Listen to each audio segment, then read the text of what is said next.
La présidence de François Mitterrand. Qu'est-ce qui motiva l'avis favorable de François Mitterrand à l'entrée de l'Espagne et du Portugal dans la CEE? A. Ces deux pays ont un socle culturel commun avec la France. B. Ces deux pays étaient susceptibles de dynamiser l'économie européenne. C. Les dirigeants de ces deux pays étaient socialistes.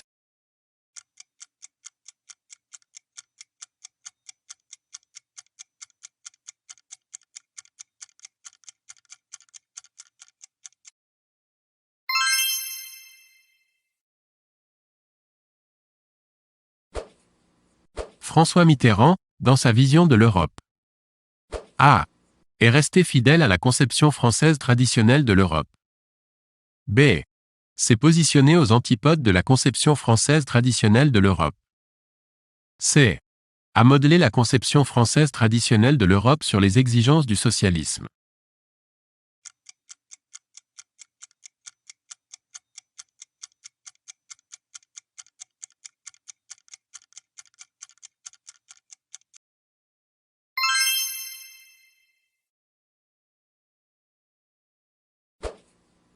Quelle conviction a motivé la politique économique de François Mitterrand au sein de la CEE? A. Les décisions des autorités monétaires communautaires doivent être dictées par les pays dominants. B. L'autonomie économique formelle de certains pays de la CEE vaut mieux qu'une indépendance partagée. C. Tout progrès de l'union économique et monétaire est un degré de liberté retrouvé face aux concurrences internationales. D. La France a intérêt à ne pas pousser l'intégration monétaire trop loin car elle peut mieux faire entendre sa voix seule, que dans le concert européen.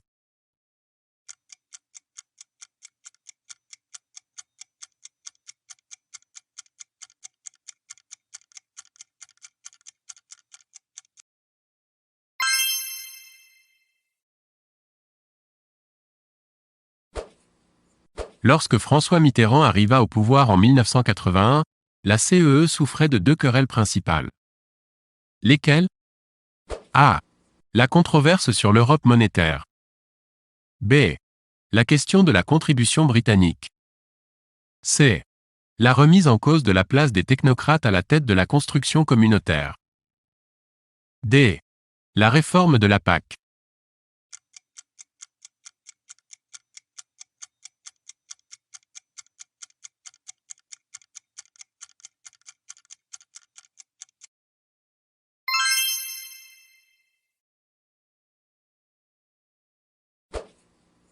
Quand François Mitterrand opta-t-il définitivement pour l'Europe en prenant des décisions économiques et financières difficiles? A. 1981. B. 1983. C. 1985. D. 1988.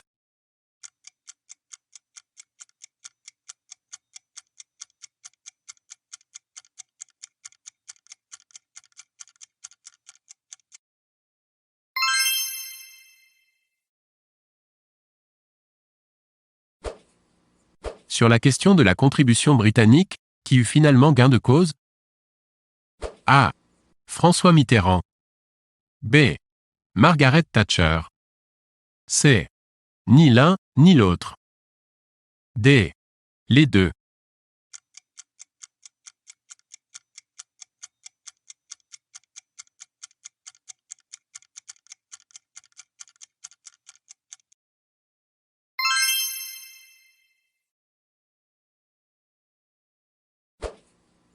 Dans son choix de rester dans le SME en 1982, à qui François Mitterrand donna-t-il raison? A.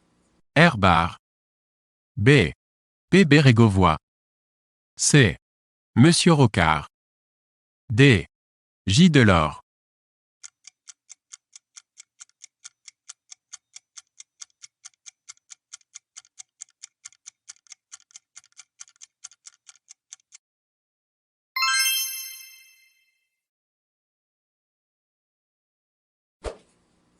François Mitterrand était-il A.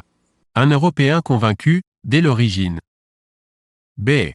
Un Européen converti après son accession au pouvoir. C. Un adversaire farouche de l'Europe. D. Un homme qui voyait dans l'Europe un avenir nécessaire, mais qui compromettait la construction du socialisme en France.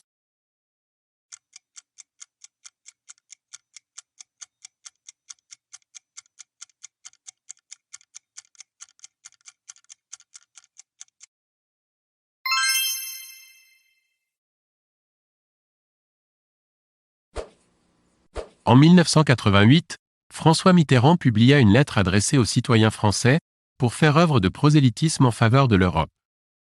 Quel était le titre de cette lettre? A. Lettre aux citoyens français. B. Lettre aux Français. C. Lettre à mes compatriotes.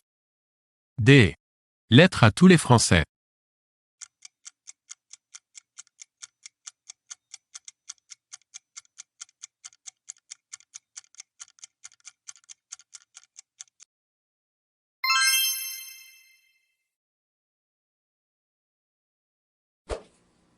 Quand eut lieu le référendum sur la ratification du traité de Maastricht? A. Le 20 septembre 1992. B. Le 18 janvier 1993. C. Le 11 octobre 1993. D. Le 4 mars 1994.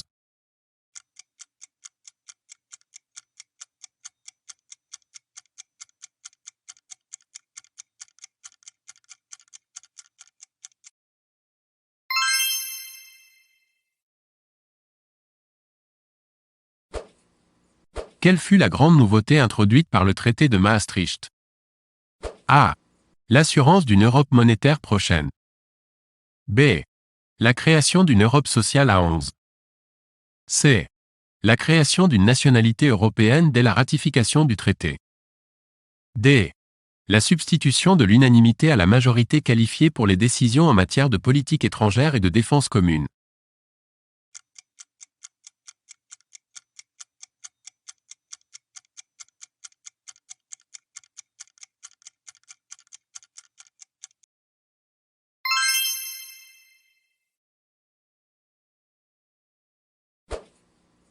Dites quelle idée figurait dans le traité de Maastricht.